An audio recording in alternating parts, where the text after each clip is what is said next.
আপোনালোকৰ জৰিয়তে সমূহ অসমবাসীলৈ অসম চৰকাৰলৈ আমি এটা বিশেষ বাৰ্তা নিবেদন প্ৰেৰণ কৰিব বিচাৰিছোঁ।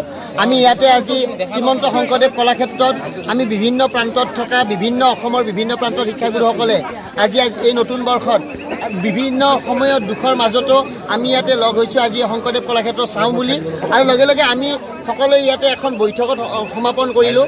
এই বৈঠকত আগন্তুক যি NIOS DLED সন্দৰ্ভত ভাৰত চৰকাৰে যি ধৰণৰ ব্যৱস্থা এটা হেৰি কৰিব লাগিছিল সেইখিনি কৰা নাই।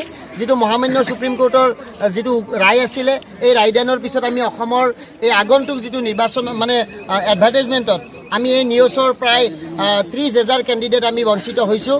আমি সকলোৱে এটাই কামনা কৰোঁ অসম চৰকাৰ আৰু ভাৰত চৰকাৰৰ ওচৰত যাতে আমাক আপোনালোকে ন্যায় দিয়ে, আমি যাতে ন্যায় পাওঁ, আমি যাতে এইখিনি ভাৰত চৰকাৰৰ MHCRD আৰু আমাৰ NCTৰ গাইডলাইন মতে যিসকলে আমি এই DLED পাঠ্যক্ৰম সম্পন্ন কৰিছিলোঁ আমাক যাতে চৰকাৰ বা প্ৰশাসনে বা বিভিন্ন বিভাগে শিক্ষা বিভাগে আমাক ন্যায় দিয়ে, তাৰ বাবে আমি আহ্বান জনাইছোঁ। লগতে আমি আজি আগন্তুক এই যিটো আমাৰ মুভমেণ্ট এই মুভমেণ্টটো চলাই লৈ যাবৰ বাবে আমি এখন ষ্ট্ৰং কমিটি আমি বিভিন্ন ডিষ্ট্ৰিক্টৰ পৰা লৈ পেলাই আমি এখন সমিতি ইতিমধ্যে গঠন কৰিছোঁ, আৰু এই সমিতিখনে পৰৱৰ্তী সময়ত বিভিন্ন ক্ষেত্ৰত আমাৰ কাৰ্যপন্থাবিলাক আগবঢ়াই লৈ যাব।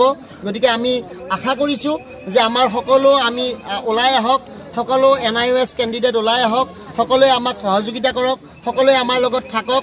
আমি নিশ্চয় যুঁজিমেই, আমি নিশ্চয় জিকিমেই, আৰু আমি আগবাঢ়ি যাম আমাৰ পৰৱৰ্তী পদক্ষেপ লৈ পেলাই। গতিকে মই আশা কৰিছোঁ সকলোৱে আমাক সহযোগিতা কৰিব, আৰু বাৰে বাৰে আমি অসম চৰকাৰক এটা অনুৰোধ জনাইছোঁ যে আমাৰ অসমৰ সন্মানীয় মুখ্যমন্ত্ৰী মহোদয়ে আমাৰ এই বঞ্চিত প্ৰাৰ্থীখিনিৰ কাৰণে তেখেতে কিবা অলপ চিন্তা চৰ্চা কৰক, তেখেতে ভাবক, তেখেতসকলে আমাক ন্যায় প্ৰদান কৰক, তাকে কামনা কৰিছোঁ। আৰু আজি এই স্থানত আমি ইমান সুশৃংখলিতভাৱে আমি একগোট হোৱা সমস্ত আমাৰ অসমৰ বিভিন্ন প্ৰান্তৰ পৰা অহা সন্মানীয় শিক্ষাগুৰুসকলক মই ধন্যবাদ জনাইছোঁ, আৰু সকলোৰে পূৰ্ণ সহযোগিতাৰ আমি আগবাঢ়ি আমাৰ কাৰ্যপন্থাসমূহ আগবঢ়াই লৈ যাম। তাৰ কাৰণে পুনৰবাৰ সকলোকে শুভেচ্ছা জনাই আমাৰ কথাখিনি সামৰিছোঁ। ধন্যবাদ। NIOSৰ জৰিয়তে DLED কৰা প্ৰাৰ্থীসকলে আমাৰ এতিয়া এটা সময়ৰ বয়সৰ সন্ধিক্ষণত আমি উপনীত হৈছোঁ, কিন্তু এটা আচৰিত ধৰণে আশ্চৰ্যকৰভাৱে মহামান্য সুপ্ৰিম কোৰ্টৰ যি 28 নৱেম্বৰৰ এটা ৰায়দান, সেই ৰায়দান অনুসৰি আমাক আগন্তুক যিটো অসম চৰকাৰৰ যিটো এডভাৰটাইজমেণ্ট আহি আছে তাক আমাক বঞ্চিত কৰা হৈছে। আমি আপোনালোকৰ জৰিয়তে অসম চৰকাৰলৈকে বিনম্ৰ আহ্বান জনাইছোঁ। আমি নিজাববীয়াকৈ কোনো বজাৰৰ পৰা ডিগ্ৰী আমি কিনি অনা নাই। আমি ভাৰত চৰকাৰ অসম চৰকাৰৰ আহ্বান মৰ্মে এডভাৰটাইজ মৰ্মে আমি এই অনুষ্ঠানটো সম্পন্ন কৰিছিলোঁ, আমাৰ এই প্ৰগ্ৰামটো আমি সম্পন্ন কৰিছিলোঁ। গতিকে ইয়াত আমাৰ কোনো দোষ নাই। এই ক্ষেত্ৰত যিসকল দোষী হয় তেখেতসকলক আপোনালোকে জগৰীয়া কৰক, তেখেতসকলক বিচাৰি উলিয়াওক, আৰু আমাৰ এইখিনি প্ৰাৰ্থীক আপোনালোকে ন্যায় প্ৰদান কৰক। তাৰ কাৰণে মই আপোনালোকৰ জৰিয়তে সমূহ আমাৰ কৰ্তৃপক্ষলৈকে আহ্বান জনাইছোঁ, অসম চৰকাৰলৈ আহ্বান জনাইছোঁ, MHRDলৈকে আহ্বান জনাইছোঁ, আমাৰ যিটো NCT তেখেতসকললৈকে আহ্বান জনাইছোঁ, লগতে আমাৰ NIOS যিটো আমাৰ সংস্থা যিসকলে আমাক চাৰ্টিফিকেটখন দিছিলে তেখেতসকলকে এইটো আহ্বান জনাইছোঁ যাতে তেখেতসকলেও আমাৰ এই মুভমেণ্টত তেখেতসকলৰ যিখিনি কৰিবলগীয়া সেইখিনি সোনকালে কৰক, আৰু আমাক ন্যায় প্ৰদান কৰিবৰ কাৰণে আগবাঢ়ি আহক।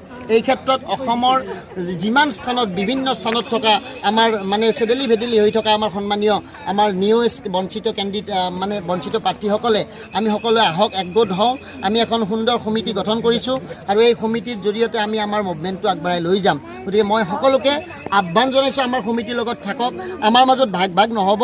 আমি সকলোৱে একত্ৰিত হৈ পেলাই যাতে আমি আমাৰ পৰৱৰ্তী কাৰ্যপন্থাসমূহ আগবঢ়াই লৈ যাব পাৰোঁ, তাৰ কাৰণে সকলোৰে সহযোগিতা বিচাৰিছোঁ, সাংবাদিক বন্ধুসকলৰ সহযোগিতা বিচাৰিছোঁ, আৰু সমূহ ৰাইজৰ সহযোগিতা বিচাৰিছোঁ, অসম চৰকাৰৰ সহযোগিতা বিচাৰিছোঁ।